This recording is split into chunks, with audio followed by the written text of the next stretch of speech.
هذا mute, Alona. So now we can like quickly go on the words. Gal, if you can show the presentation again. Yeah.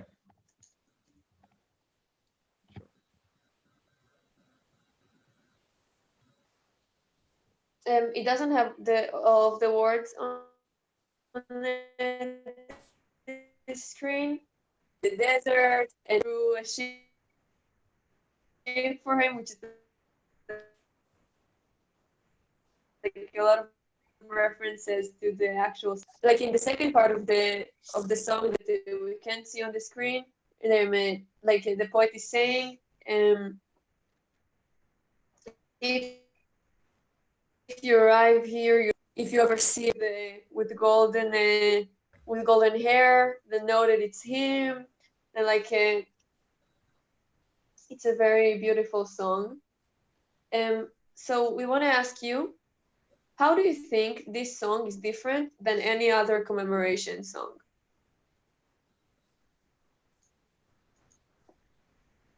Alona, should I get out of the screen share? Or? Yeah. Well, it's about one individual rather than a whole country or, you know, something like that. It's just about this one person, which brings it home. It makes it very sad. Thank you. Any other thoughts?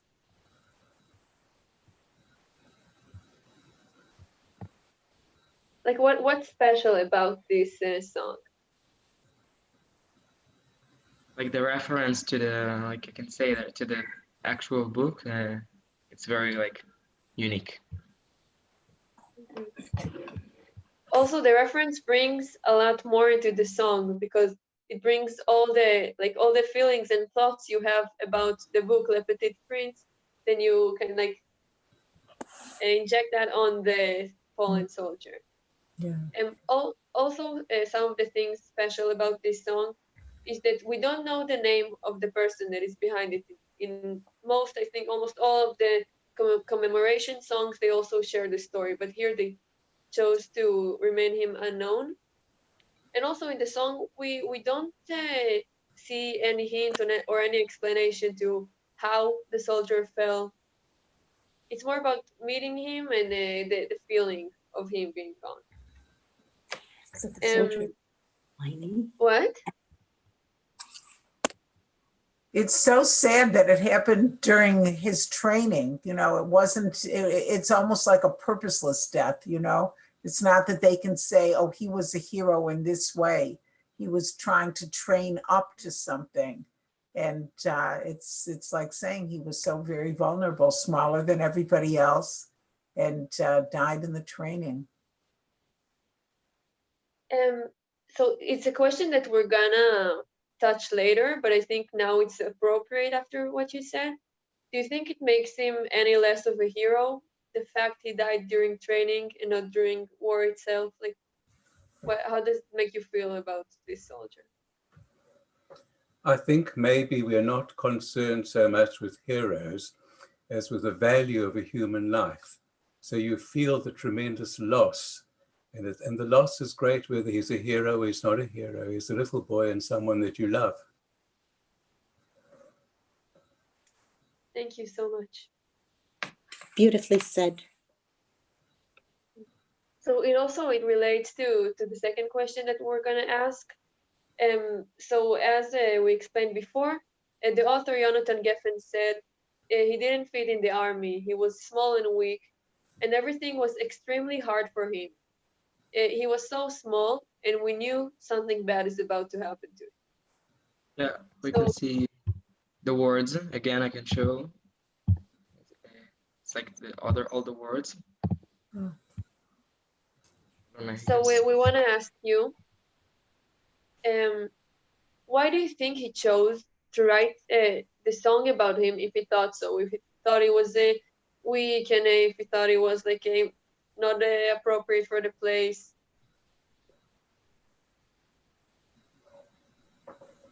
In a way, it's the human condition. everyone, even a very strong person, a person who copes, has got a very vulnerable side to him. And everyone is vulnerable. So this little boy, because he is so obviously vulnerable, can be a way of identifying with your vulnerability with his, and everyone's vulnerability with his. So it brings home the fact that everybody is open to danger, has personal worries, anxieties, weaknesses, and can die. Thank you. Any other thoughts of other participants?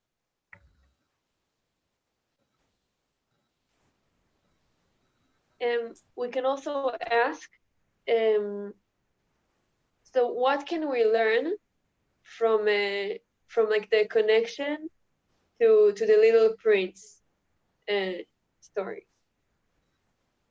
Like what can it mean for us about the opinions of the author, maybe? Like, why do you think he chose this story? I think they chose Little Prince because it's such a universal story, even though it's famously French. It's been translated and retold in so many different contexts and cultures that it really hits home that this is not just our experience, this is a universal global experience. Thank you. Yeah, I was struck by the fact that there is a universal aspect to this, as you were just commenting on, but also at the same time, it was very personal. I could relate to the fact that that might have been my son, and the imagery was so direct. Every verse, there's something about nature, the sunset, the flowers, and it just helps picture that this is an individual human being, young man, and in such a terrible situation.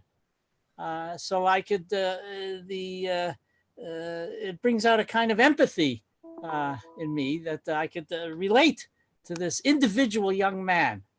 And he is nameless, but he's not nameless in a certain way. He's so real. He's so real. So that was my. It shows like the innocence of him, like Exactly.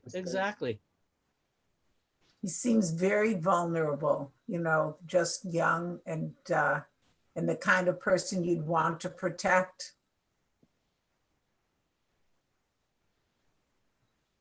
And that's very much like the Little Prince, young and vulnerable.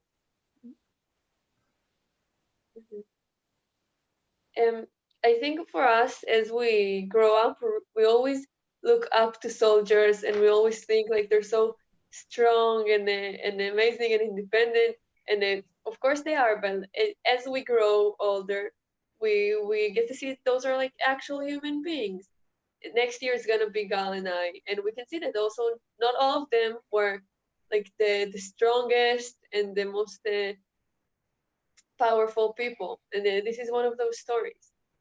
It's like in a few months, we're not like a year, but like we're gonna wear the uniforms in a few months, and like there's accidents and not just in the front.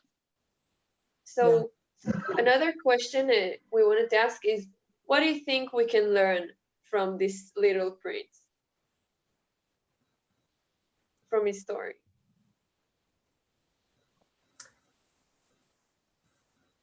It doesn't tell us much about what he did.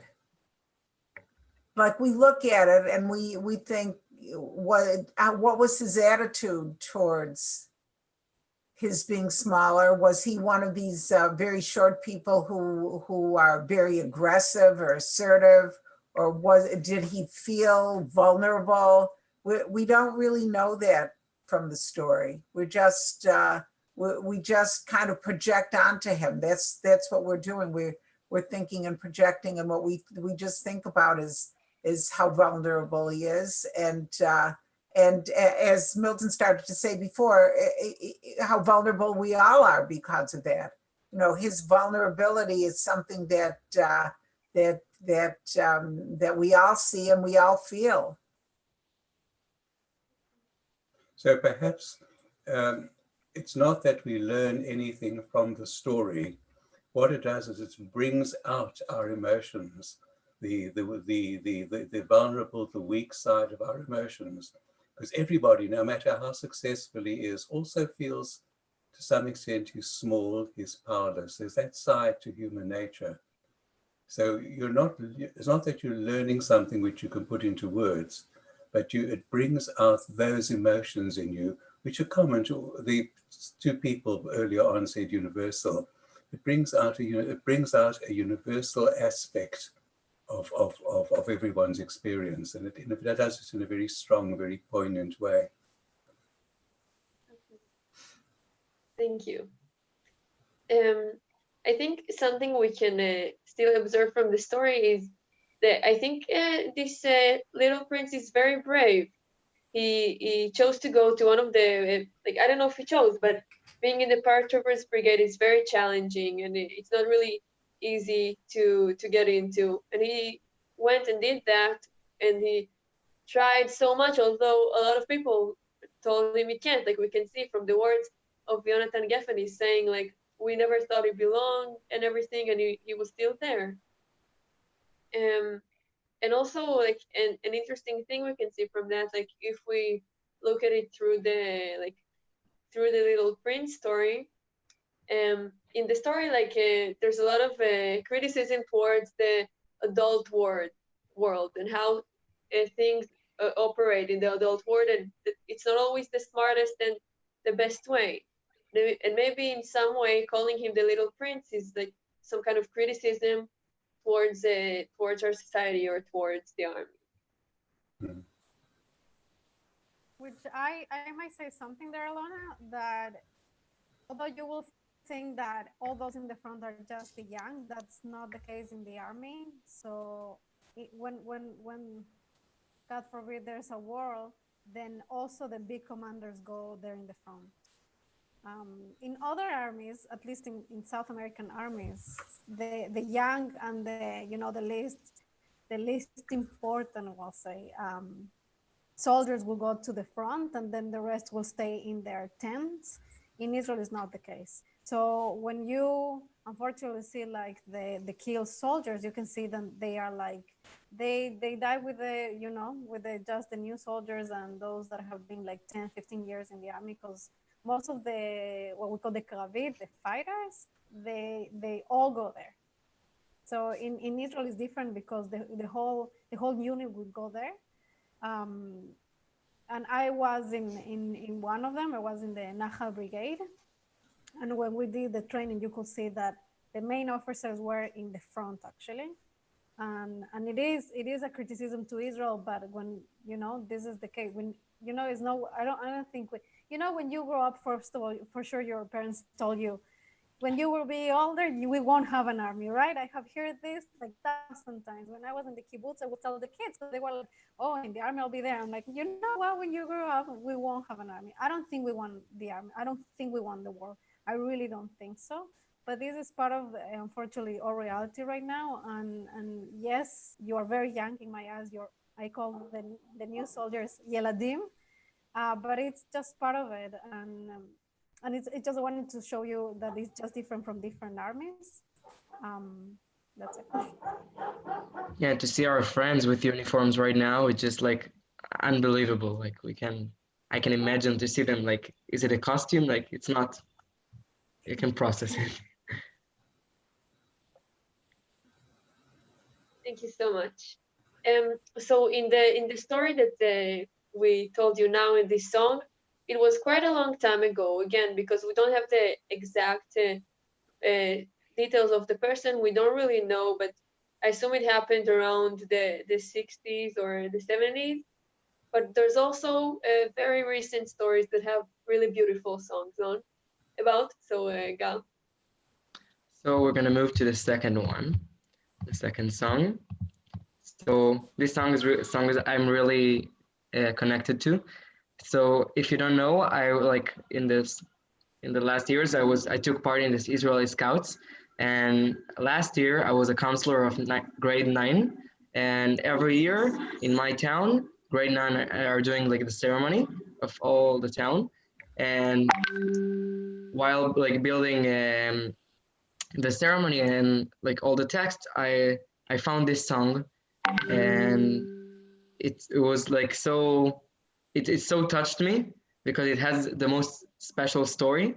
So I will tell you about it. So this story is about a soldier named Sean. Sean was born in 1994. He's like 7 years older than us. He was an excellent student. He really liked sports and reading books. He volunteered in the firefight. He was like volunteer in the fire station. His family's friends, they say he was an amazing person, intelligent, curious, always happy, optimist, creative, and friendly. And like on July 1st, 21st, he got recruited to the IDF, to the Golani Brigade, like his older brother. And in Tzuk Eitan operation in 2014, he had to enter to Gaza. And a rocket, that was it when he was inside, a rocket hit in his APC, and Sean died with when he was 19 years old, with 6 more soldiers. But a week before he entered to Gaza, he wrote, he suspected this situation could make it worse, and he could maybe not come back. So he decided to write in his notes in his phone his last words for his family and friends. And after he died, his family opened his phone and found all his notes. And they went to meet with the musician Hanan Ben Ari. And together with him, the family and the musician, they created the song from Sean's last words. So we made especially for you like a clip, also with pictures of Sean, and also like when he wrote like the notes. So just see the video, and it's so touching to see like this is actually the last thing he wanted to say. And like for me, always when I hear that, I'm like really almost with tears. So, I'm not sure how it sounds, so I always forget. Gal, one question. Where was he from? Sean? Yeah. From Tel Aviv. Sean he's not, I think he's American, no? He's not that Sean? No, he was born in Israel, in Tel Aviv. Oh, okay. His name is Sean Monstein. Yeah, and he was born in Tel Aviv. So let's watch and then discuss.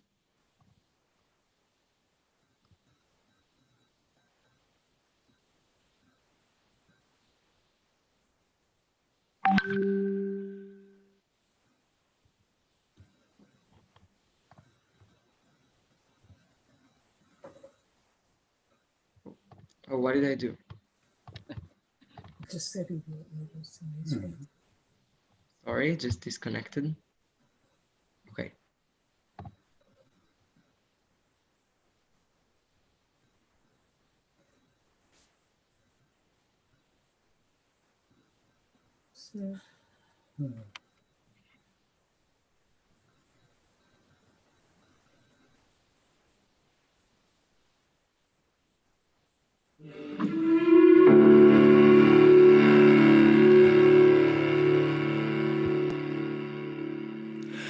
אמא, אני אוהב אותך באמת, היית אמא הכי מדהימה בעולם, יותר ממה שאפשר לבקש. לא רציתי להדאיג אותך מהכניסה לעזה או משהו, בבקשה תהי חזקה בשבילי, ואם יקרה לי משהו תחייכי בגאווה, אני אוהב אותך, אוהב אותך, אוהב אותך, אוהב אותך, אוהב אותך, אוהב אותך. אבא, היית אבא נפלא באמת, אבא, גבר גבר, למרות שרבנו בחודש האחרון, אל תייחס לזה משמעות, אני אוהב אותך, אוהב אותך, אוהב אותך, אוהב אותך, אוהב אותך, אוהב אותך, אהבת אמת.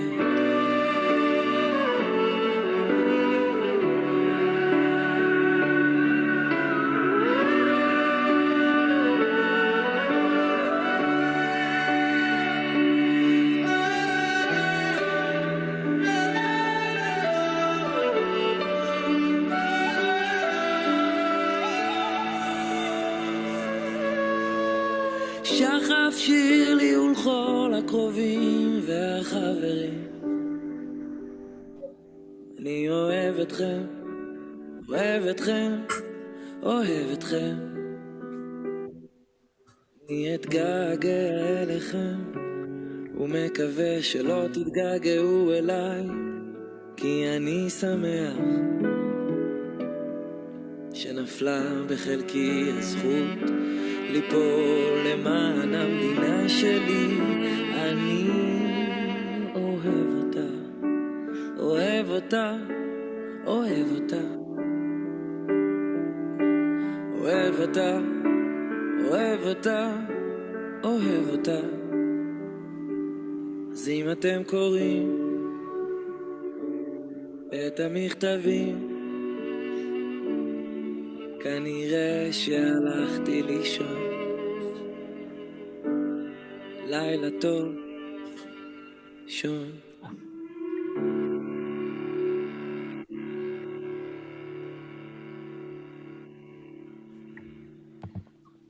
So yeah, it's a lovely song. Every time I hear it, I think like the fact that it's actually his last words, it just like makes me full of tears. How did you feel? Oh yeah, the tears were flowing. Couldn't get through that song. Oh man, that was very moving, very moving. Do you want to share about your feelings also? Like, how did it make you?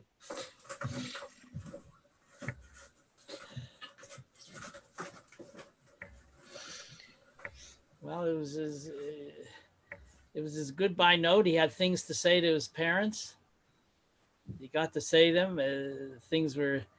What was happening was out of his control, and it's all very sad. Very welled up a lot of sad feelings, and again, there, but the grace of God could have been my children. Yeah. So let's look again at the words and just like focus on the note. I'm trying to get out of the full screen. How can I do that? We're just crying over here. It's very sad. It's very sad, and there's nothing more to say. It was an amazing song to listen to, and we just don't want that to happen. Yeah. So if you can see, he said like you can look at the words, and I think like his attitude, it was mainly he was realistic. He understood that he's going to enter the Gaza and he's maybe not going to return. So you can see that in his notes, he's like he accepts the fact that he's maybe not come back. So what do you think about this attitude? It's a little bit like he accepts his loss. So should he has been like acting differently, like maybe to be more optimistic? No. I think that would have been very hard for him to do. It was more important for him to get off his chest what he wanted to say. And the bottom line, as the songwriter caught it, I love you, I love you, I love you, the repetition. And I think that was the key message he wanted to leave his parents with, that they had a loving son. And what's incredible, it's very telling about 18-year-old kid who's right, who has the depth to write something so beautiful to his family, and the knowledge that there's a very good chance that he wouldn't be coming back. Like it's unbelievable to me that this kid could write this. It's heartbreaking, beyond heartbreaking. I always imagine like my friends are now with uniforms. So what if like it happens to them? Like they can write it something, and the next day it can be them. Or maybe like as parents, like I think about his parents. How does it feel when you get these messages from your son after you just shocking. So this is what he wrote for his dad. That's what I find so incredible, is that his parents shared this. Like they felt that it was obviously important to share it with the country. I mean, it's such a personal, they're such personal messages, and they're so beautiful what he writes, and that they had it in their heart to share it with everybody is unbelievable. Yeah. I think it also comes from the last part of the song, that it says that like he had the right to fall for his country, and then like as he said to his mom and dad, I love you, I love you, I love you, he also said it about Israel, like I love her. Yeah. So maybe this is why they chose to share it, because it, as personal as it is, he sacrificed himself for all of us, so we should all see his last words. Yeah, it was like he was taking care of other people. He was trying to take care. You know, he didn't have a choice not to go in there. He didn't say, "Well, I won't go to Gaza." He was a soldier. He was going to do what he was ordered to do, but he had the choice for how he was going to do it, what his attitude was, and how he was going to behave towards other people. So he chose to be loving and caring. Yeah, you can see like one of the lines that makes me like the most emotional is what he wrote to his dad. He said, למרות שרבנו בחודש האחרון, אל תייחס לזה משמעות, which means although we argued in the past month, it doesn't matter, I love you. So, like this kind of sentence just really give me goosebumps. Okay, so I have a question for you. So we can see like the fallen soldiers are like really just like us, like almost in our age. And as we grow, we feel like more connected to this day, like because we feel we're about to enter this program, to the army. So how do you feel regarding this day? Like, do you feel your connection is getting more significant with the years or less? How do you find this day from your perspective?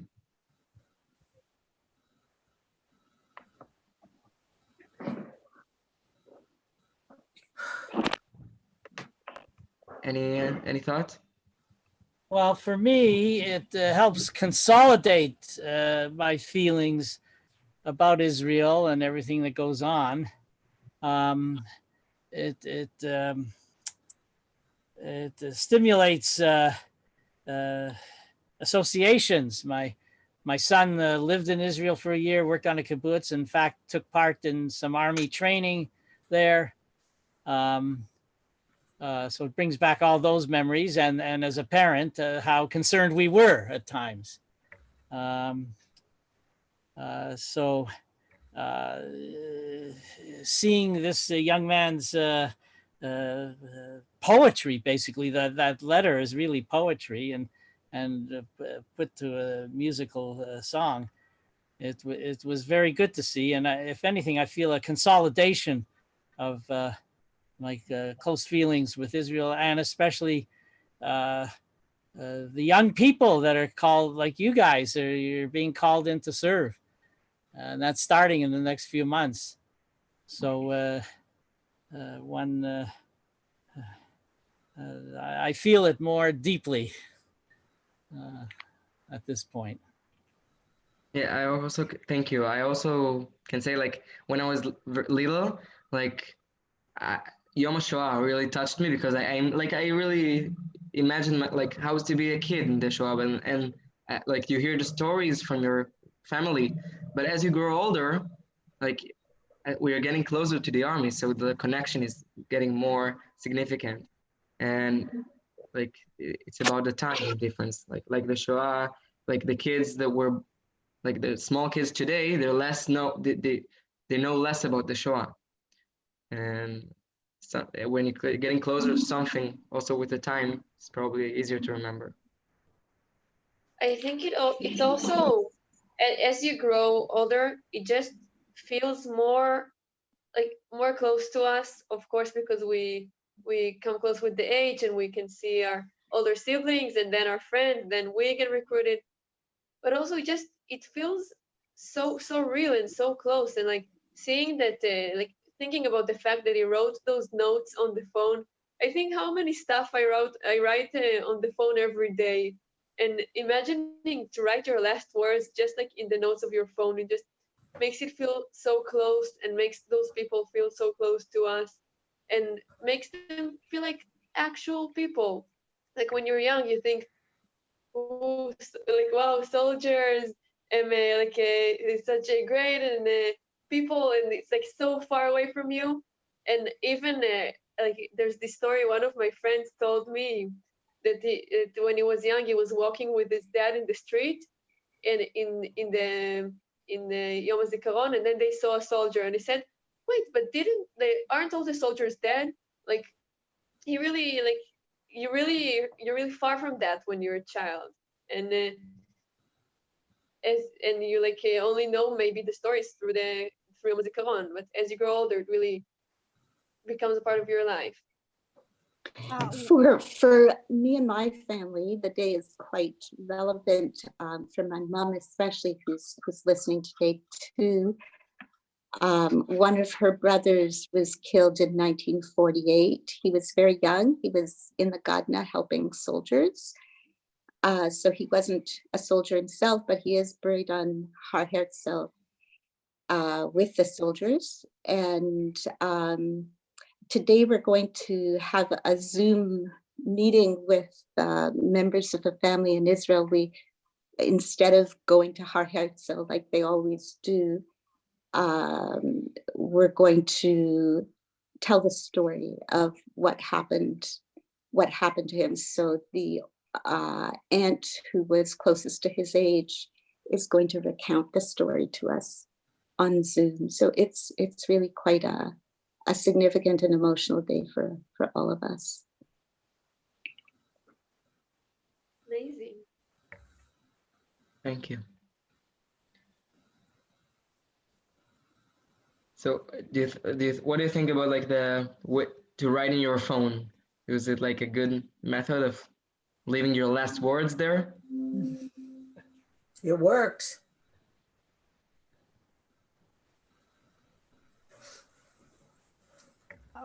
I think it's the first time that I heard that a soldier left his last words on a phone, because all the stories that I have heard is that they find the letters in the uniform.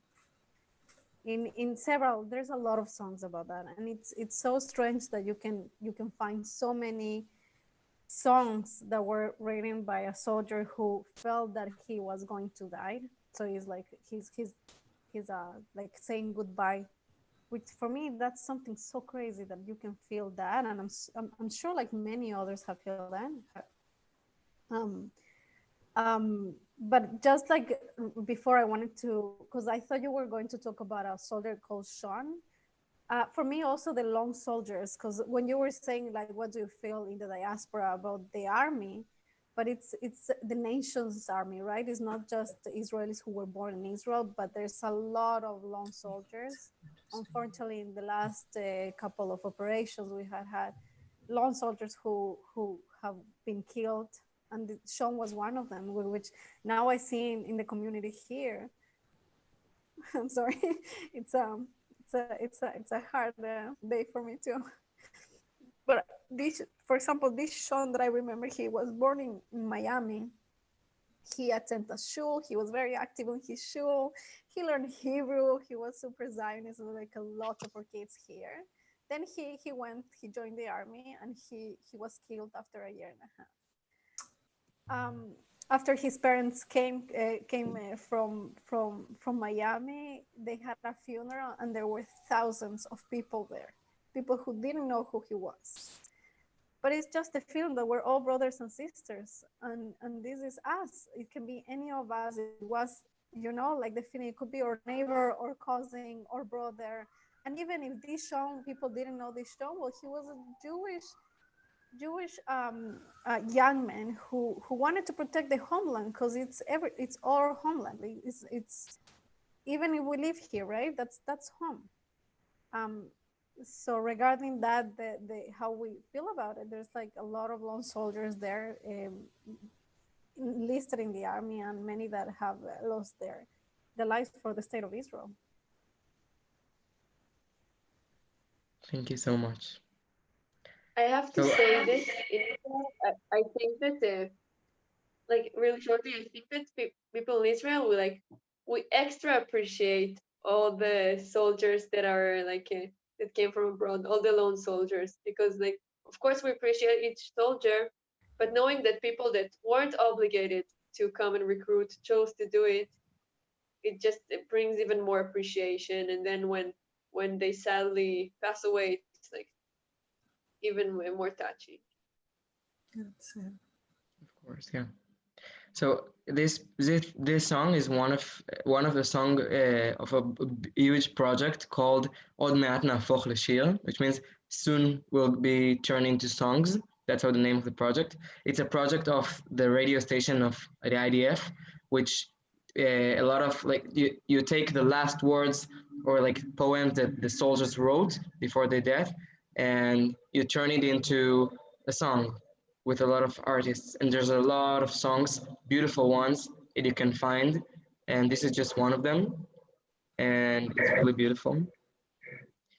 And yeah, also like I think for me, like my father, like I was growing in the army. My father is a pilot. He was a pilot in the army, and through all my childhood, I visited his bases and everything, and like I knew the bases and his service. I knew everything, and I had the thought in my head a lot of times that what happens if he's not gonna come back once, and like every time I think about Yom Hazikaron, I can't ignore this song. It connects me to my family and to all the sad feelings of this song.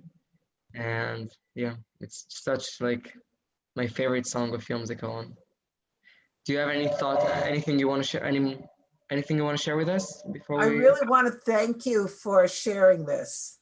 You know, the experience that you have is different from the experience that we have growing up in a different country. And it's very difficult. It shapes you, and I think it's, you know, it makes you good people in many ways.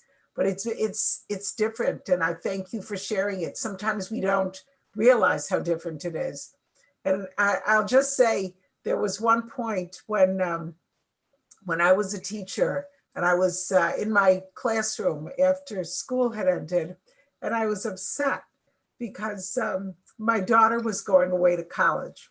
And one of my Israeli co-teachers came in, and she said, "Why are you crying?" And I said, "Oh, you know, my daughter went away and it's so sad." And the woman said to me, "She's going to college." She said, "We Israelis cry because our children go into the army." And she said, "You're crying because she's going to college." So it made me stop. It's a different experience, and one which we really respect. I'll just add something, just also linked to what Marty has said.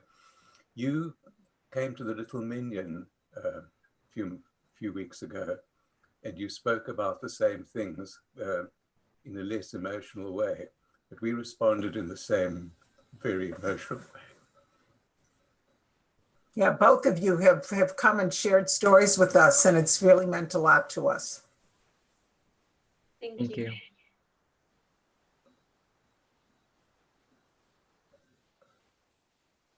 Would anyone else like to share with us? What do you think? It can be about this day in general, about the songs we heard, about other songs or stories, you know.